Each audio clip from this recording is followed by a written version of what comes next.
Passport খুব সহজে নিজে করার জন্য আপনার মোবাইল বা কম্পিউটারের Google Chrome ব্রাউজারে যেয়ে ই-পাসপোর্ট পোর্টালে যেয়ে নতুন একটা নিবন্ধনের জন্য সব তথ্য আপনার এনআইডি অনুযায়ী দিবেন।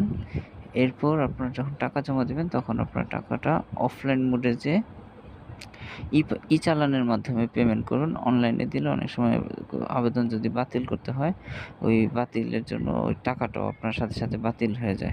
তো টাকাটা আর ফেরত পাওয়া যায় না। আচ্ছা, এরপর হলো আপনার যখন পাসপোর্ট অফিসে যাবেন, সব আপনার যাবতীয় যে ডকুমেন্টসগুলো আছে ওগুলোর অরিজিনাল কপি একটা নিবেন, আর একটা ফটোকপি নিবেন।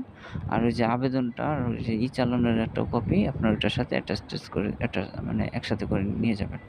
আচ্ছা, যাওয়ার সময় হলো আপনার এনআইডি কার্ডটা, পুরাতন যদি পাসপোর্ট থাকে ওইটা, আপনার মা-বাবার আইডি কার্ড, আপনার ওয়াইফের আইডি কার্ড এবং বিদ্যুৎ বিলের কপি, আরও হলো সাথে ওই যে আপনার যদি বিবাহের রেজিস্ট্রি সার্টিফিকেটটা থাকে ওইটাও নিয়ে যাবেন।